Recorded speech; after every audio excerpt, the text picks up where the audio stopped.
எங்கள் ஃபேமிலியில் ஒருத்தருக்கு கேன்சர் இருக்குது, ஃபேமிலியில் இருக்கிற மற்றவங்களுக்கும் கேன்சர் வர ரிஸ்க் இருக்கா? அதை எப்படி கண்டுபிடிக்கிறது? அதே போல் ரிஸ்க் இருக்கிறவங்க என்ன பண்ணணும்? அதுக்கப்புறம் கேன்சர் வந்த ஃபேமிலியிலேருந்து மேரேஜ் பண்ணிக்கலாமா? அதையும் தாண்டி கேன்சரால் பாதிக்கப்பட்ட ஒரு நபர் கேன்சர் ட்ரீட்மெண்ட் எடுத்து குணமானதுக்கப்புறம் அவர் மேரேஜ் பண்ணிக்கலாமா? அப்படி மேரேஜ் பண்ணலன்னா எப்போ மேரேஜ் பண்ணிக்கலாம் அப்படிங்கிறதான் இந்த வீடியோவில் பார்க்க போகிறோம்.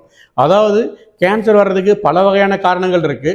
இந்த ஜீன் மாற்றத்தால், அதாவது இந்த மரபணு மாற்றத்தால் வர கேன்சர் மட்டும்தான் ஒரு தலைமுறையிலிருந்து அடுத்த தலைமுறைக்கு வரும். மற்ற கேன்சர் எல்லாமே வராது. அதே போல் இந்த மரபணு ஜீன் மாற்றத்தால் வர கேன்சருடைய அளவு ரொம்ப ரொம்ப கம்மி. அதாவது 100 பேர் கேன்சர் வருதுன்னா 5 பேருக்கு வர கேன்சர் மட்டும்தான் இந்த மரபணு மாற்றத்தால் வருது.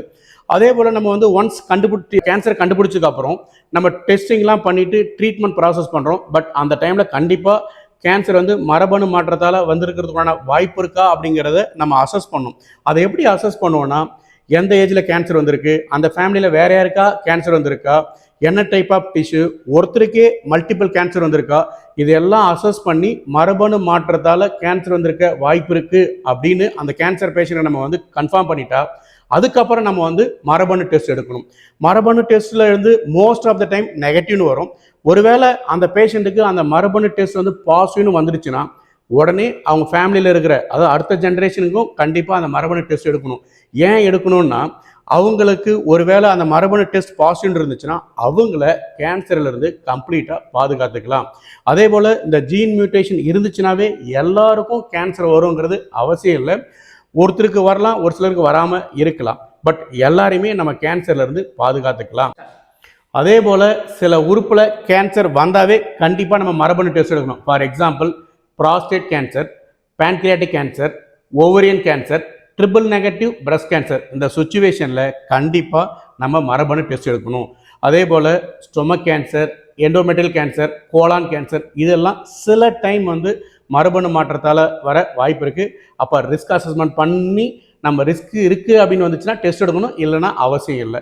அதே போல் பல இடத்துல வர cancer, for example oral cancer, throat cancer, lung cancer, oesophagus cancer, cervical cancer, sarcoma, இந்த மாதிரி சுச்சுவேஷனில் ஈவன் நம்ம மரபணு டெஸ்ட் அந்த ரிஸ்க் அசஸ் பண்ணாலுமே அங்கே ரொம்ப லோ ரிஸ்க்குன்னு தான் வரும்.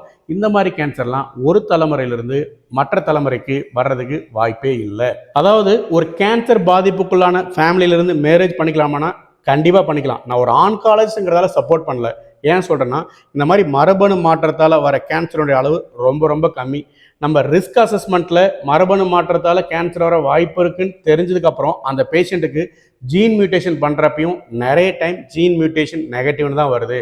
ஈவன் ஒருவேளை அந்த பேஷண்ட்டுக்கு ஜீன் மியூட்டேஷன் பாசிட்டிவ்னு வந்தாலும் அந்த தலைமுறை இருக்கிற எல்லாருக்குமே அந்த ஜீன் மியூட்டேஷன் வருமானா கண்டிப்பாக அதுக்கும் வாய்ப்பு இல்லை. ஒருவேளை அடுத்த தலைமுறையில் இருக்கிறவங்களுக்கு ஜீன் மியூட்டேஷன் பாசிட்டிவ்னு இருந்துச்சுன்னா அவங்களுக்கு எல்லாருக்குமே கேன்சர் வருமானா கண்டிப்பாக அதுக்கும் வாய்ப்பு இல்லை. ஸோ இந்த மாதிரி பல காரணங்களால் கண்டிப்பாக கேன்சர் வந்தாவே அடுத்த ஜென்ரேஷனுக்கு வருங்கிற அவசியம் இல்லை. பட் என்னென்ன சொசைட்டியில் பொறுத்த வரைக்கும் ஈவன் பேஷண்ட்டு அட்டெண்டர் எல்லாமே என்ன நினைக்கிறாங்கன்னா, ஒன்ஸ் ஒரு கேன்சர்னு வந்துடுச்சுன்னா நம்ம சொசைட்டியில் ஐசோலேட் பண்ணுறாங்க, நம்ம வெளியில் சொல்லக்கூடாது அப்படின்னு நினச்சி நிறைய தப்பான விஷயங்கள் பண்ணிடுறாங்க.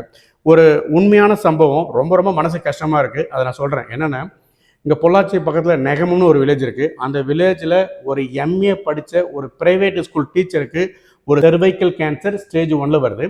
அவங்க ஆக்சுவலாக பிகினிங் ஸ்டேஜ்லேயே வந்துட்டாங்க. நான் ப்ராப்பராக என்ன ட்ரீட்மெண்ட் பண்ணுன்றதை சொல்கிறேன். பட் அவங்களுடைய தாட் என்னென்னா, என் பொண்ணுக்கு அலைன்ஸ் பார்க்கணும். ஸோ எனக்கு கேன்சர்னு இருக்கிறத தெரிஞ்சால் கண்டிப்பாக பொண்ணு கொடுக்க மாட்டாங்க. ஸோ கேன்சர் இருந்துச்சுன்னா பொண்ணுக்கும் வரும் இல்லை சார். ஸோ இந்த மாதிரி யோசித்து அவங்க 2.5 வருஷம் ட்ரீட்மெண்ட் பண்ணிக்கவே இல்லை. அந்த கேன்சர் 4th ஸ்டேஜ் வந்துருச்சு. பட் என்னென்னு, கடைசியாக அவங்க பொண்ணுக்கு மேரேஜ் பண்ணி கொடுத்துட்டாங்க. மேரேஜ் பண்ணி கொடுத்த 3 மாதத்தில் அந்த அம்மா இறந்துருச்சு. அந்த அம்மா இறந்ததுக்கப்புறம் ஈவன் அந்த பொண்ணு டைவர்ஸ் பண்ணிட்டாங்க. ஏன்னா இந்த கேன்சர் உங்கள் அம்மாவுக்கு வந்தது நீங்கள் எங்களுக்கு சொல்லலை, அம்மா இறந்துட்டாங்க, நீங்களே இறந்துடுவீங்க அப்படின்னு சொல்லி அதை டைவர்ஸ் பண்ணிட்டாங்க. இப்போ அந்த ஃபேமிலியை ரொம்ப ரொம்ப சஃபர் ஆகிறாங்க. இதுக்கு எல்லாம் காரணம் என்னென்னா, சொசைட்டியில் இருக்கிற ஒரு தவறான புரிதல் தான். அதாவது அந்த அம்மாவே கேன்சர் வந்தால் கண்டிப்பாக நம்ம பொண்ணுக்கு அலைன்ஸ் கொடுக்கும், மேரேஜ் பண்ணிக்கிறதுல சிரமம்னு நினைச்சிட்டாங்க. கேன்சர் அடுத்த ஜென்ரேஷன் கண்டிப்பாக வரும்னு நினைச்சிட்டாங்க. சொசைட்டியில் இருக்கிறவங்களும் அம்மாவுக்கு கேன்சர் வந்தாலும் பொண்ணுக்கும் கேன்சர் வந்துடும், அந்த அம்மா மாதிரி இந்த பொண்ணு இறந்துடும் அப்படின்னு அந்த பொண்ணை டைவர்ஸ் பண்ணாங்க. இப்போ ஒரு ஃபேமிலியே ரொம்ப பெத்தட்டிக் ஆகிடுச்சு. இதுக்கெல்லாம் காரணம் என்ன? சமுதாயத்தில் கேன்சரை பற்றிய ஒரு போதுமான ஒரு புரிதல் இல்லை. தயவு செய்து சொல்கிறேன், சமுதாயத்தில் இருக்கிற எல்லாருமே நோட் பண்ணிக்கோங்க. கேன்சருங்கிறவங்க, கேன்சரால் பாதிக்கப்பட்டவர்கள், அவங்க உறவினர்கள் எல்லாமே வந்து ஆல்ரெடி மனதளவில் ரொம்ப ரொம்ப ஒடிஞ்சு போயிருப்பாங்க. உடல் அளவிலையும் ரொம்ப பாதிப்புக்குள்ளாயிருப்பாங்க. இந்த மாதிரி நீங்கள் சொசைட்டியில் அவங்கள ஓரங்கட்டுறது, ஒதுக்குறது இதெல்லாம் பண்ணுறப்ப அவங்க வந்து இன்னும் ரொம்ப ரொம்ப வீக் ஆகிடுறாங்க.